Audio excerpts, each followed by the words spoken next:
Suppose he could potentially, and I'm imagining, I'm not quoting, I'm imagining, he could have said, the name is Tambo, O-R Tambo.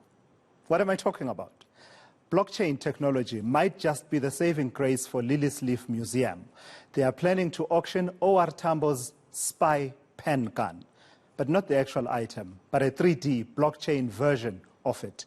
You'll remember Lily's Leaf Farm Museum CEO Nicholas Wolpe made the announcement of the closure to what was once a haven for the famous Rivonia Trial 12. Well, he joins me now to tell me what's cooking with this spy pen gun. Mr. Wolpe, thank you for your time. Wait, Oliver Tambo had a spy pen gun?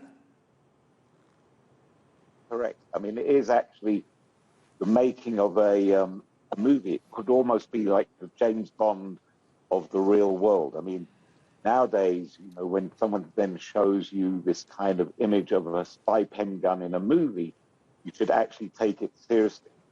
So we were given the gun by Ronnie Caswells, who had said that he had been given it by OR to look after around 1990, and he thought the safest place to put it would be at Lily's Leaf, given the fact that Lily's Leaf was also the birth and headquarters of the newly formed military wing, MK. The gun itself cannot kill. It can actually cause a lot of damage in terms of a lot of pain, but it doesn't have the capacity to kill. And it is a very interesting artifact. I mean, as you said, you know, OR could have said, my name is OR 007, and picked up the pen gun, and the unsuspecting assassin could have been shot without realizing it. And just give us a sense of her background. So it comes to you via Ronnie Caswells, whom we know, you know, was a spy master not only in the ANC, but also post-democracy. And he says he was given it by O.R. Tambo for safekeeping. But what is the history behind it? You did a bit of digging to find out how did it land up in O.R. Tambo's hands. You're absolutely correct, because we weren't sure from where it came from. It was either going to come from the Cubans or the East Germans. So we approached the Cubans to start with, and we asked if they produced these sorts of artifacts, and their response was, no, they didn't, which really left only the East Germans. And we spoke to a couple of people who came from the former East Germany, because at the time we were doing a project on the role of the GDR. And they intimated that in all probability, it would have come from East Germany, and it would have been made and designed by the Stasi. And the Stasi were the secret police, the East German secret police.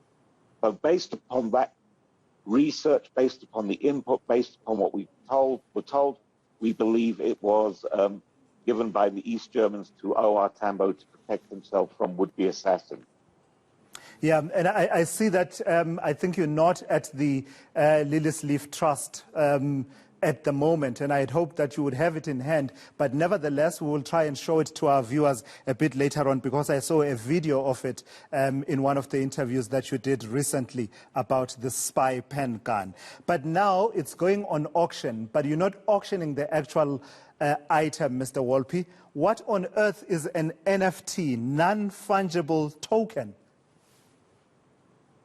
Well, I am not really an expert. I'm not really the correct person to ask. I've just been learning about it recently when we were approached by some individuals to say, look, this is a creative way of possibly raising funds for Lily's Leaf, given the current state and condition of Lily's Leaf.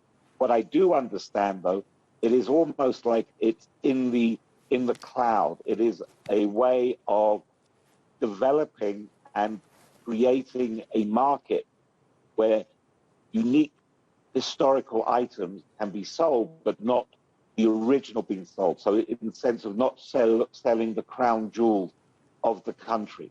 It is a way of utilizing and exploiting the uniqueness of these artifacts for the benefit of preserving these very artifacts and preserving historical sites like Lily's Leaf.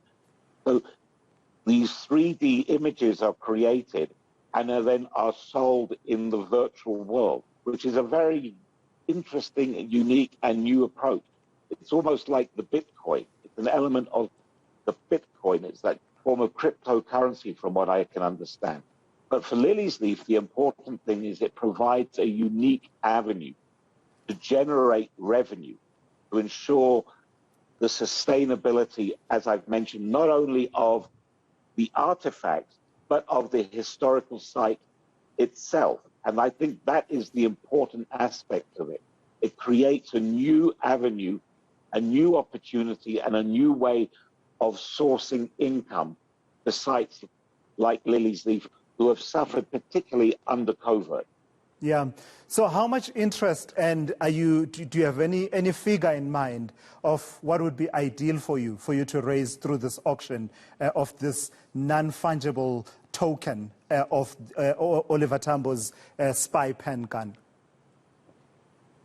Of course we do. We have our own hopes, but they're, realistically, they're not realistic, because we would like to generate $5-6 million from the sale, which would make us virtually self-sustainable. So what we would like and what is the reality is two clearly different things, because, this is the first time this has been done. So this is a unique opportunity, but it's the first opportunity of its kind to move through, to develop a way of generating income. So for me to sit here and say what we would like and what we will get is very thumbs up. I mean, we don't really know what sort of interest and the sort of figure we would generate from it, but we hope we could generate something that would make it possible for Lily Leaf to reopen while we continue with this process of putting other items up for auction, leading towards us generating an endowment which will ensure our long-term sustainability.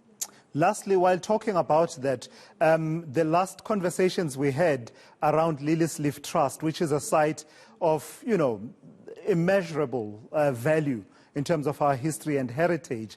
The last conversations we had were around September, when you said it was closing indefinitely because of the financial difficulties that it is facing. And part of the conversation at the time was that, well, the Department of, Arts and Culture cannot come to your assistance as a trust because you've not been able to account for about 8.1 million rand, which was meant to be used for upgrades to the farm, Lily's Leaf. I suppose what I'm asking is, have there been further conversations between yourselves and various authorities to ensure that whatever went wrong at any given point, we don't end up as South Africa losing this particular site, which I've said is of immeasurable value to us? Well, with regard to the 8.1 million, if you recall, there was a forensic audit that was being undertaken at the time. Now, that forensic audit has been complete, and I'm waiting for to hear what was found and what was the results of the forensic audit was. But from what I can gather, is that the forensic audit revealed no suspicious expenditure which went outside of what I had been saying from day one, where the funds were used to ensure that Lily's Leaf remained open for operational purposes. So at the moment, Lily's Leaf is waiting to hear with regard to what the audit report said and what action the Department of Arts and Culture will take, predicated on the outcome of that specific report. But again, just to reiterate, the report highlighted no misuse of expenditure within terms of the context of outside of what I had explained and expressed throughout the interviews I gave back in September. And just another conversation that kept coming up was around the potential for Lily's Leaf to be declared a cultural institution under this Cultural Institutions Act and turned into a Schedule 3A public entity under the Public Finance Management Act. So in a way, it becoming a public institution rather than being run by a private trust in the manner that has been happening. Have you given any further thought to that to ensure that, the heritage is preserved, or are you still not convinced this is the way to go? Well, firstly, I'm not convinced that's the way to go.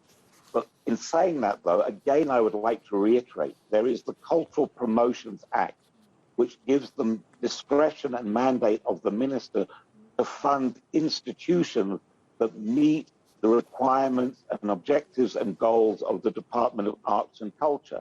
So there are alternative ways of assisting in funding Lily's Leaf. It doesn't necessarily mean being declared a cultural institution, but the Cultural Promotions Act gives the minister that power to support institutions who are not declared cultural institutions, I beg your pardon. And I think, again, we need to go back and revisit it, because institutions like Lily's Leaf, or independent institutions like Lily's Leaf, are incredibly important in the role they play. They play roles which, if you were declared a cultural institution, would be effectively, you'd be barred from it, like doing international solidarity, like developing exhibits and working with foreign governments like the Swedes, the Norwegians, the Germans, and the Danes. All right, I've got to thank you for your time, Nicholas Wolpe. We will touch base with you once the spy pen gun has gone on auction to see what it fetches and to what extent it helps you, to what extent it inches you closer to what you need to save Lily's Leaf Farm. That's Nicholas Wolpe there from Lily's Leaf Farm Trust talking to us about Oliver Tambo's spy pen gun that's going on auction, at least a 3D blockchain version thereof.